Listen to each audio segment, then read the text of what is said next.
this is absolutely Essendon. It's our off-season ramblings series, which we're doing from time to time. Just checking in with you all. Thank you for pressing that play button. We've got a bit to cover today, a little bit to unpack. There's always stuff going on down at Bomberland. They're never too far away from the news. In no particular order, we're going to touch on the AFLW, ladies making the finals. Not lasting too long, but they made the finals. There's a key figure at the club who seems to be finally departing, but not without that last little bit of controversy. We're talking, of course, about Adrian Dodoro. The 2025 draw has come out and Essendon seems to be in the prime time. We're going to ask why. And there's a new sponsor. There's the players are back in training, so get yourself ready for those buff oiled up shots and a bit more. But before we jump into it, sidekick, did you tune in to the most watched boxing match yesterday? I didn't. I saw the pre-fight, whatever it is when they go face to face with each other, and I think Mike did a little rabbit punch or something. It was a slap. It was a little slap. It was a Will Smith inspired moment. It was, and I think he was probably just mirroring the feelings of millions of people around the world. That those young guys, they could do with a bit of a slap. This is a guy that once chewed someone's ear off, of course. So let's not elevate him to sort of godlike status. No. Well, I'm ashamed to say that I did get sucked in. So how did the fight go? Millions of people around the world. I got caught into the hype. I have no interest in boxing. I couldn't care less, and yet I was watching. I was even watching a couple of the undercard fights. Is that what you call the fights that happen beforehand? The girls that go around the ring. No. Well, yes, they had those. But I did watch a fight. And, I suppose there was a part of me, older guy, hoping that maybe Mike... How old is he? 58. Is he only 58? Shut the gate. Yeah, what do you mean only 58? I was hoping he was a bit older. Give me some hope.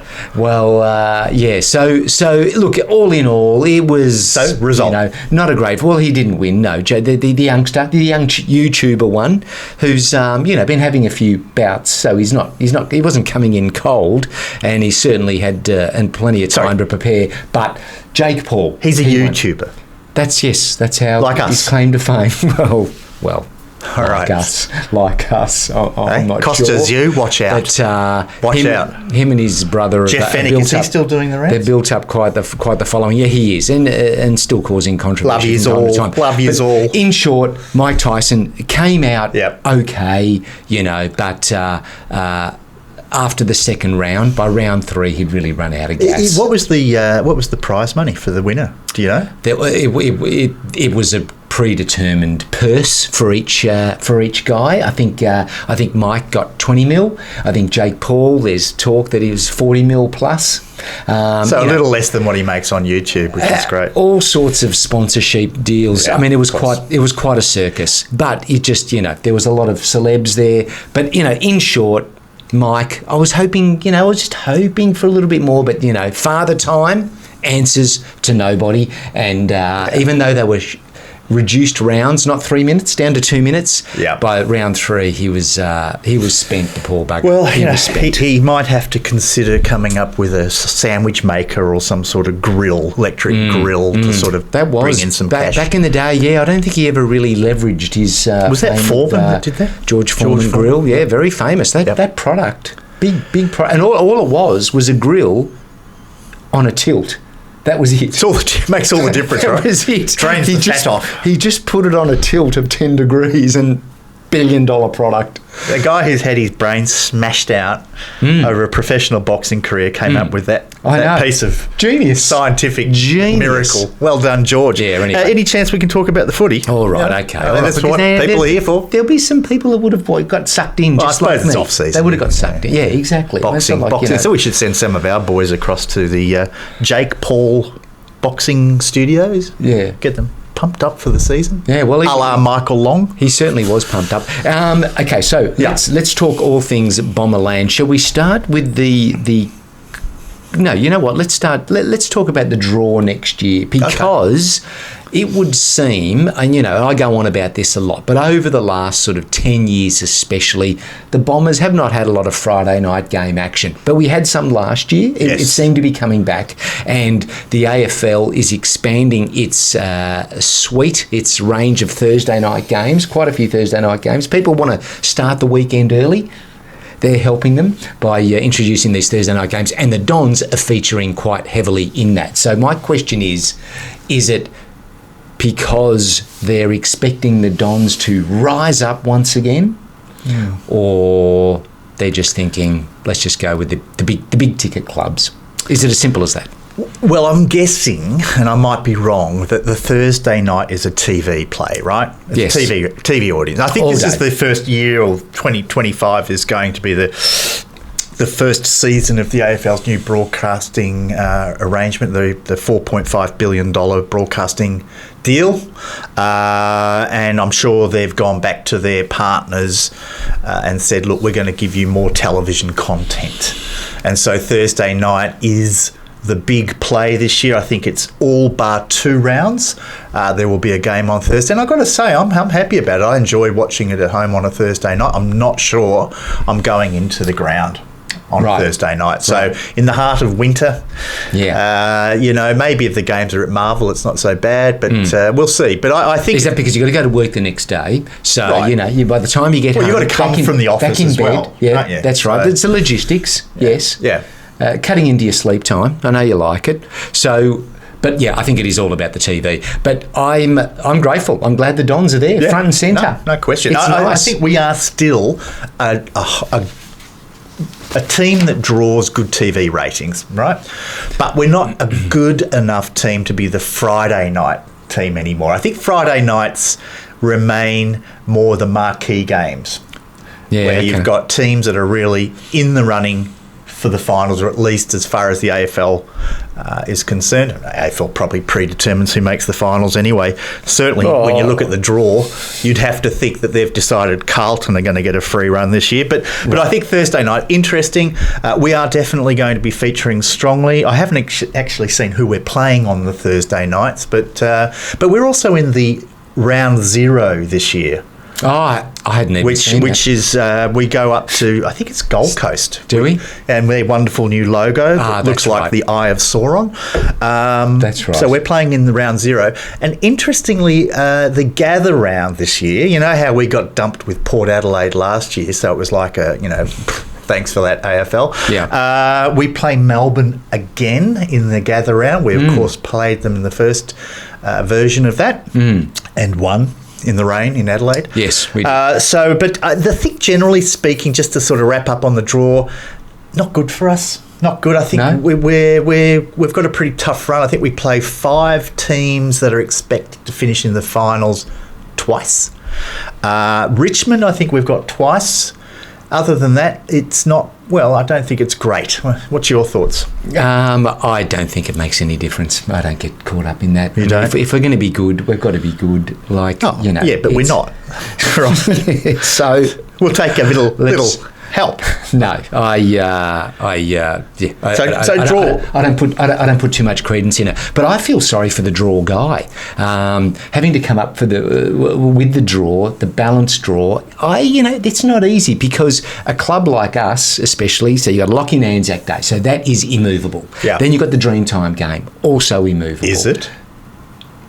Well, he's tweaked it by a day. I don't know. People are getting wound. I was wound up about it first to begin with as well. And I'm like, why am I wound up about it? Who cares? Were you wound up about it? Friday night? Well, not really wound up. I'm probably putting sauce on the pie. Okay. But I just thought, why change it? It was a good thing. But a lot of Essendon fans that I'm speaking to are saying, well, logistics, Friday night, got to get to the ground. There's a lot of pre-game hype as well. Don't want to miss that. But don't they push the start time of the game out a little bit so that you can get there in time to watch possibly people lighting gum leaves and things like that?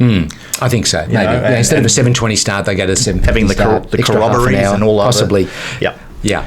Well, I don't know whether we'll have a huge Indigenous representation in the Dreamtime game in the coming season. We might have, I'm not sure.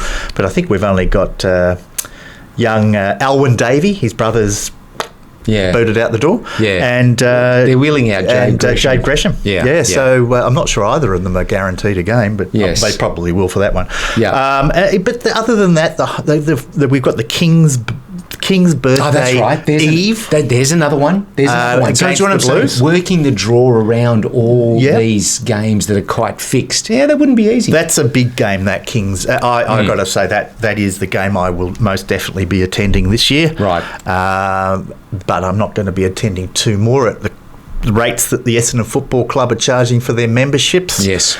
Even someone as affluent as myself. Not affluent, by the way, affluent. Right. That's a bridge too far for me. $900 for a silver membership. So I will go to the King's birthday round. Have you got any games you're going to pencil into your busy social diary? I'm probably going to go to Anzac Day this year. Oh, yeah? I'm keen to That's a Collingwood keen to go home to that game, one. I think. Oh, is it? Yep. Hate to disappoint you. Yeah, but it is. All right. Now, what about travel time? Were you going to mention this is an time? Interesting thing, because you know how those Western Australian football clubs moan and groan about how they have to travel across the Nullarbor every couple of weeks to play a game of football. Because they do. Right. Okay. So anyway, there is now a list of which has been published, which actually breaks down the travel time each club is going to have to negotiate next season based on the fixtures. Right. So now Fremantle and West Coast travel 10 times for a total of between 77 and 80 hours of flying time. Right. That's fantastic. You think? Yeah, of course. What's the big deal? You know, you can just play a game on your phone, catch up on some emails. Oh, what about the stress on your body, the organs? Oh, come on, your organs contract. You're sitting down. No. It's been proven that flying does things to your organs, and it takes time for them to recover. Well, you're not buying into that? No, I'm not. So they do about 80 hours of flying time, and the one that has the least amount of flying time, the Western Bulldogs of all teams. I suppose really? They generally can't afford to travel out in the western suburbs. Is that what it is, you think? They only do 19 hours of travel. Well, so that's a pretty. You're not going to build up your frequent flyer points on that, are you? No, you're not going to be able to take that end of season trip. But I mean, our most recent premiers, Brisbane, just showed that you can travel and you can still go and snare that premiership. So, really, that's exactly right. You're exactly right. Like you said before, right? If you're good enough. I think so. You're good enough. I think so. All right. So that's a fascinating stat. I think that's got. It was totally irrelevant now. That is going to be clipped and spread around the internet, I think. So what else have you got? So that's the fixtures. What else? Yes. Okay. So let's talk about our head of recruiting for the last 27 years. Should we dim the lights? Should I tell the kids to go to bed now? Yeah. He has come up on our little show previously, the topic of his tenure, extended tenure, it would seem, and our lack of success. Protracted tenure. And so, it's we've had a success. Well, there was talk of some sort of succession plan, but I don't know if they ever used those words. But anyway, it seems like he has finally departed the club, but not without some kicking and screaming, it would seem. Yeah. Right to the bitter end. And honestly, I was hoping for a classy departure. Deep down, I was thinking, it's been the subject of a lot of discussion. He has been often maligned. I was hoping for just as I say, a classy departure. But it would seem that no, there was talk of a 6-figure payout. Wasn't happy with that.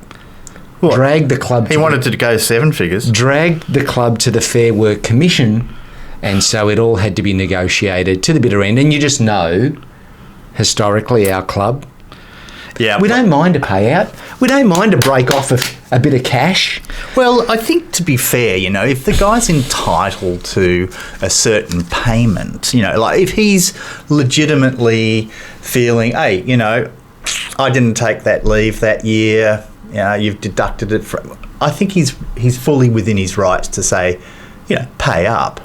So what's the issue? Do you know where the disagreement was, the contention? No, I have no idea. No. But Well, I mean, what do the fans think? Well, okay, so let's just look, I'll say one thing about Adrian's departure from the club. He's driving a deal about as reasonable as any of the draft or trades that he's done over the years. He's asking for 3 first-round picks to offload Ricky Dyson. So were we surprised that he was going to go hard at the Bombers and say, hey, come on, cough up? But just interestingly, I'm looking at the fan feedback, and there's a lot of sad and disappointed people. I'll read a couple. I think you might have a couple as well. Yeah. But Glenn Daly writes, I am in mourning and wearing a black armband today. We can only hope his successor continues to butcher recruiting at that miserable club. Nice. Yes. Clearly not an Essendon fan, right? No. What have you got? Mike says now be scared, other teams. He was holding the club back for a long time, and that's coming from someone very close to the club, not me. Oh, okay, that's scary. Right, Dion says, I would like to thank Adrian on behalf of all supporters, bar Essendon, for all the wonderful work you have done over the past 20 years. I'm smelling a little sarcasm here. We will be forever grateful. We can only hope the next person in charge can keep up the great work. Well done, great man. Yeah, well, and there was a similar vein. Shane says, God, please, no. As a Geelong supporter who's given us so many years of joy.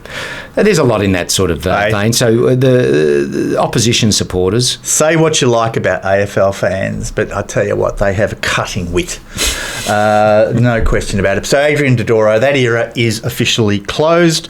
But the trouble with this gig, right, recruiting and list management is the results are always in the future. So it's a really sweet job because you can't be held to the players you've just drafted. There's about a 3 or 4 year wait time before they can actually say whether their selection was good or bad. So Matt Rosa, he's got 3 or 4 years of fairly secure income at Essendon before anyone can turn around and say, hey, that guy didn't perform. You botched that pick. And we're seeing that with a few of the guys that were drafted in the 2020 draft, people like Perkins, Cox, Reed, everyone's going, well, that was a botched year, botched draft. Thank you, Adrian, all of that. So maybe it's not. But yeah, you do have that luxury of being able to sort of sit back and make your choices, select the players you're going to select and not have anyone actually hold you to it for quite some time. So, but either way, I think Matt Rosa, he needs to change the way that we do list management. And I think the biggest problem with Adrian, not so much the picks, because every club has some duds and every club has some hits and misses, but it's just the list balance. There was never a balance of having the right number of forwards, the right number of defenders, the right number of midfielders, and I think we've always been overloaded with a certain type of player. And we need to get that balance right. So with the draft coming up, shall we transition to that? Because boy, there's a lot of talk about young Keiko, because everyone's sort of tying Kiko, K-A-K-O. Let's go wacko. Go wacko for Kako. As the type of forward who can create something out of nothing, which is music to an Essendon's fans' ears, especially now that Jake has headed north to Western Sydney. And so there's 42 goals there that we kind of wouldn't mind replacing because they have been a little thin on the ground. People talk about Stringer's, the loss of goals, but let's be honest, it's only once every 3 years he did that. In the in-between years, the non-contract years, he kicked nothing. So, he did 42 last year, but he did 21 the year before that. Yeah, but it's when you put that in and amongst the rest of our team and our lack of but then, you had Langford kicking 50 that year. Then the year before you had Wright kicking 50. There's always someone. You're going to always kick a certain number of goals, right? That's just inevitable. You're never going to be suddenly 10 goals down on what you were doing last year. So Stringer going, I don't think that's an issue, honestly. I don't. Yeah. We're not winning the finals next year. Let's get some games into some of the young kids, right? Let's get Archie Perkins to finally prove that he can be a footballer. But Kako, let's talk about him. Right. Well, so when is the draft, by the way? Is that 10 days away? Something like that, yeah. So coming up, depending on when you're watching this. Yes. Okay. Soon. All right. Are we still? We're still just as keen. Is there anyone else out in the works? Anyone else hovering around? I'd be surprised. I mean, look, honestly, we don't have a draft pick. I think our first selection is 28. Someone can confirm that. Of course, we traded away our first round pick to Melbourne for their future first round. So we don't actually get to pick a player until pick 28. However, it is assumed that Kako will be bidded for by another club, most probably in, sort of the teens. The pundits 13, saying 14? Probably, say 12 to 15 in that kind of range.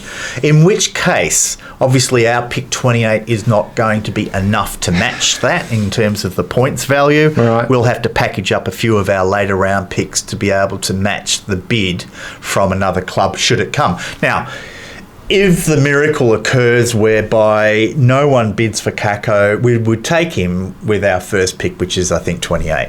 But that's a very unlikely scenario. So I think they're committed to taking him. I don't think there's going to be any change in that. He's an exciting young small forward, probably ready to play AFL football.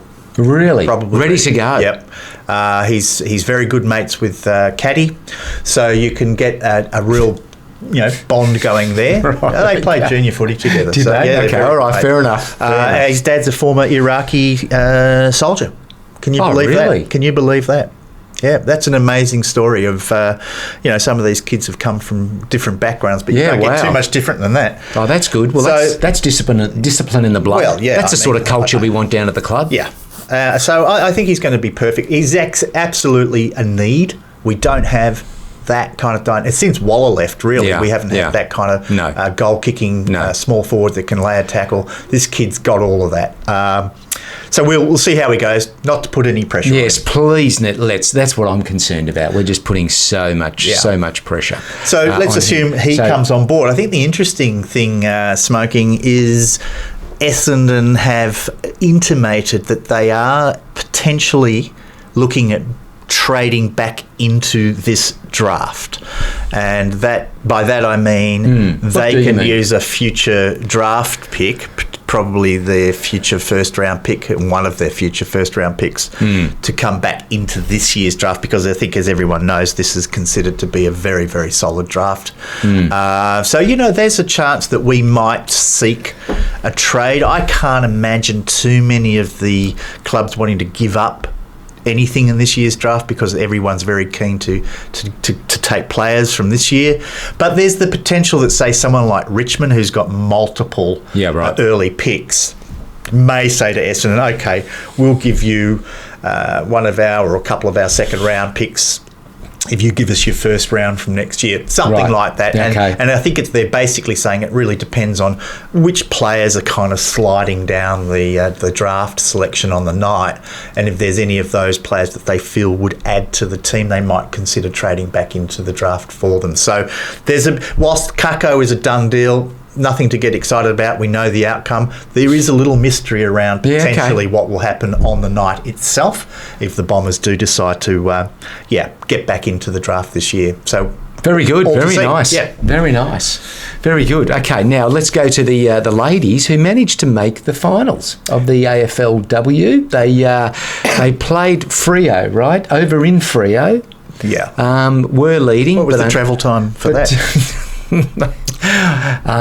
Did they have to drive over? No. So they got over there and they actually were out of the blocks fairly quickly. It was looking good, but unfortunately they didn't prevail. But still, they had a pretty good run there. I think they won. They win 4 out of 5 games. I think they had a nice little run.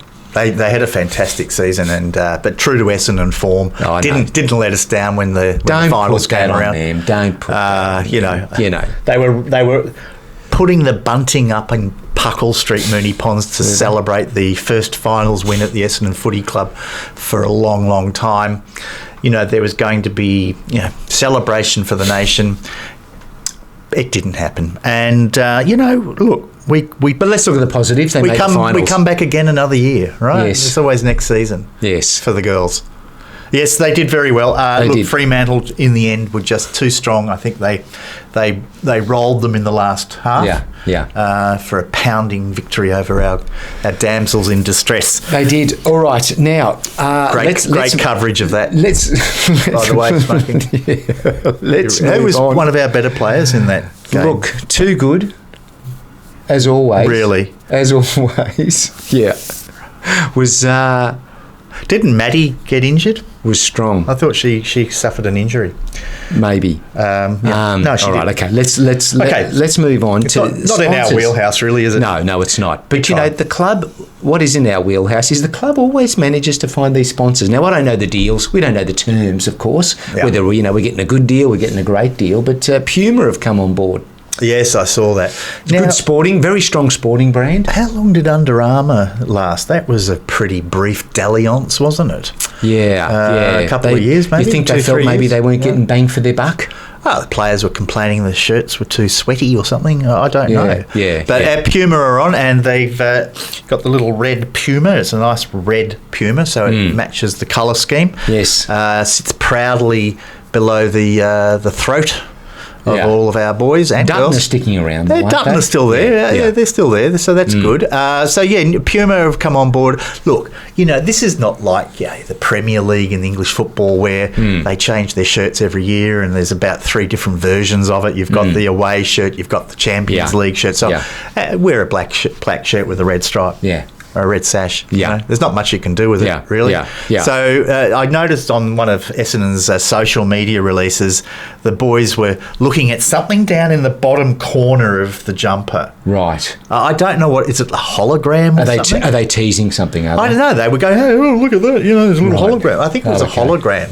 Someone can tell us. But they were getting very excited about it. It was Ben Mackay was there. Ben's back at training. So there was a couple of others that were going, oh, well, it looks really good. So I don't really know what it is, but hey, it's a footy jumper, it's a Bombers jumper. You've got to love it. And thanks so much for coming on board, Puma. Yes, if you want to bring some sponsorship our way, always happy to. We put a little Puma. We'd love, we'd be open to some sponsors in 2025. But I will say just on the sponsorship front that being the Bombers, I'm always looking forward to having an airline come on board, given the connection there. But we've just never been able to snag a good quality airline. I think you've kind of answered your question. Bombers, airlines. No, got a little 9/11 about it. That one. No one reads into it. No one reads into it like that. United Airlines, the proud sponsors of the Bombers. But someone in our comment section said our logo, the plane is pointing down, and maybe that's the problem. But it's diving down. We need to. Yeah, I know. I understand. It's doing a strafing run. I understand the reasoning, but they're saying, hey, just turn it up. Hey, let's change the energy around our logo. That is very interesting. Actually, I quite like that. I'm just imagining that logo spun around. We're clutching, but we'll take anything at this point. Okay, so the players are back in training, and this is the time of the year where we talked about it last year. We're heading towards peak delusion because the players they'll spit out a time trial result. There'll be someone there at the front of the pack leading the way. We start thinking about and dreaming that they're addressing all the issues that we just couldn't get on top of in the previous season. Yeah. Are you getting that feeling this year or not? Okay. Here's a couple of these examples that you have alluded to. Apparently, it's not this. To be clear, it's the 1 to 4 year players, 1st to 4th year players that are back. The oldies. But a few of them have come back. No, they've got Merritt's. Darcy Parish is back. Right. A few of the senior guys are back as well, which is good. Just before we go into that, what happened to Arizona? So that was a complete and utter waste of time then, right? Because they're not going back this year. To the high altitude but they got enough altitude in their body. Well, it didn't last that long. It lasts 2 or 3 years apparently. Oh God, it didn't work that well. So this year the whole emphasis is second efforts. Okay? Is it? Apparently. You've heard that from who? The football club. It's it's printed in the media. The Herald Sun just ran a story, and the second efforts. Okay, because the message to the players was you better come back fit because we're getting straight into ball handling. I mean that in the footballing sense. So the effort, it's all about second efforts, which doesn't that say something that we have to train our players on second efforts? I was about to say, I was just crestfallen as you mentioned that. Right. That has to be the other highlighted on the whiteboard. Well, and doing your bootlaces up properly is the other one apparently. So we're really getting back to basics. Yeah. But so the players are back, and I got to tell you, they are looking buff. Don't do this to me again. They haven't wheeled out any photos yet because they're wheeling them out. We know how when their social media team does their content plan for the off season, it generally starts with time trial, then shots of guys with their tops off, oiled up. Look who's looking buff. Sartis. Look at those thighs on Sartis. Sartis's thighs. Then they'll go to the goal kicking videos. Have a look at them. The boys are potting shots from the boundary line. Harlem Globetrotters. They can't miss. Look, Mackay's got a blindfold, and even he's nailing it. No, he's actually handballing it. No, but you're absolutely correct. But I think there's more to it than that. And hats off to the Essendon marketing team. They're not completely stupid. They obviously pick out the players that were kind of the whipping boys. Right. The whipping boys. Right. From the previous year. So no one still knows what you mean when you... Well, they do. If you watch Family Guy, you'll know what I'm doing. Okay. So this year, they've pulled out Elijah Sartis. Okay, he was copping a bit of flack from the fan base. Guy can't kick. Why did we waste our pick on him? All of this sort of stuff. People are harsh. They are. And so Elijah is front and centre in the recent release of oiled and buffed up Essendon players. Right. Flashing a pair of thighs that, to be quite frank, I think he's got prosthetics in there. You think? It looks supernatural. It really does. And I swear to God, if Elijah's not kicking the ball minimum 120 metres in the season, I'd be surprised with those thighs. Such is the growth, the diameter expansion of those thighs. He makes Ben Hobbs's legs look like matchsticks. Really? That's how much he's put on. So I'm expecting a big season from our dynamic Greek, Elijah Sartis. A Turkish weightlifter. He really does look it. And, and not just him, by the way, Harry Jones. I mean, I swear to God, if my eyes are not fooling me, he's put on about 200 grams during the off-season. He looks just a little bit bigger. On the... Coxie? Nothing. Mate. Nothing. Coxie? Mate, seriously, give the guy a Viagra pill, because that's the only way you're going to get a cox to grow. I swear to God. I'd love to see Jonesy kick 45 goals this year. Wouldn't that be nice? Yeah, that would be. I swear to God. Look, who knows? And that's the thing with the Bombers, right? It's all a mystery. It's a mystery. But so we've got the players back. They're focusing on second efforts. They're buffed. They're ripped. They're oiled. My wife swears that I'm bi. Really? Yeah, not that there's anything wrong with it. Because she checks your internet search history. Well, she just sees me groaning in the bed at night with the phone under the doona. Right. And she whips the doona off, and there's pictures checking of out Sam Durham's 8-pack. Anyway. But how we did our number one team, our top team for next year. Well, you wheeled it out, and it was a big glaring omission. Well, it wasn't. Big glaring omission. Our apologies to Darcy You're Parish. assuming that.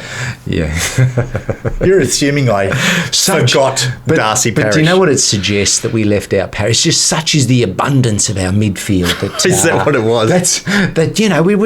We left out the great possession accumulator, Darcy Parish. DP3, R2D2.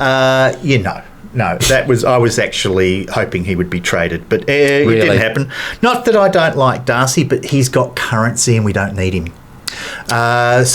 He's still with the footy club, but I would have thought, smart play, move him on. Let's get a couple of decent picks for him. Get back into this draft. I was wrong, and I hope to be proven wrong. I hope Darcy Parish has an amazing season. But frankly speaking, if our midfield is not Merritt, Caldwell, Durham most of the time, then I think we're doing something wrong. That's my view.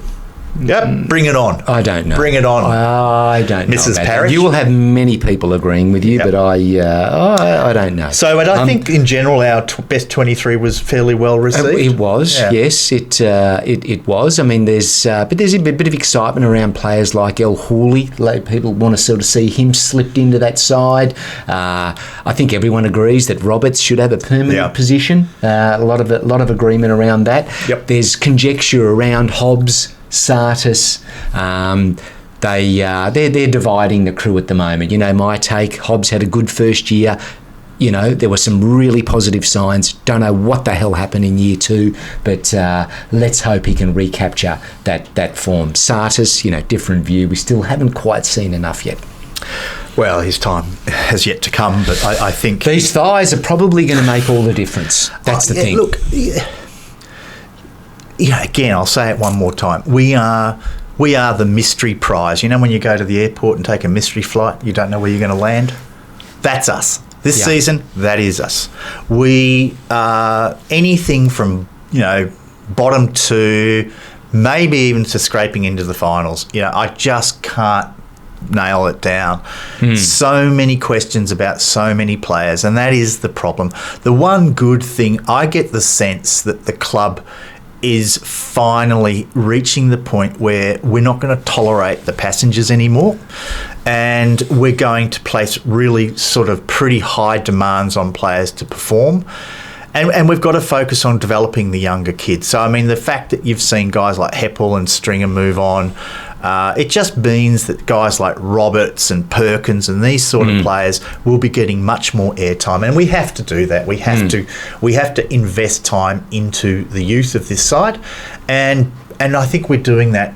At last, there seems to be some direction in terms of the list management, and I'm looking forward to seeing what happens. But how it plays out, I honestly have no idea. I couldn't tell you. What I would like to see this year is a real sense of the culture building around the club. And let's face it, that has been lacking. And you know the saying, culture eats strategy for breakfast. And the teams that went deep again into the finals, you know, there's a real strong sense of culture there. And so maybe with a couple of the moves that they've already made in the off season, the moving on of a couple of players that maybe weren't contributing as much as they should have to that culture. Yeah. I mean, you and I both still hear things coming out of the club that would suggest there's still some issues with the culture. So that still concerns me. So for me, that's the biggest thing I want to see in 2025, because until you turn that around, I don't think anything else flows from that. And I don't care how many players are in the premiership window, how many players you've got between 100 and 150 games, it all means naught until you resolve that issue. And that's from the top down. Yeah, that's a very good point. And I don't know how you would define what is the culture of a successful football club, but I sense it's all about, it's a bonding. It's players bonding, and you build that through time. And that's again why I think we've got to build this side around some of the young kids that will spend the next 10 years playing with each other, not playing football together. For each other. And that's it. And we've just had too much change, too much. Look, is Brad Scott the right coach for Essendon? I don't know. Time will tell. But what we need to do is just to keep to the plan, not be chopping and changing coaches every 3 years.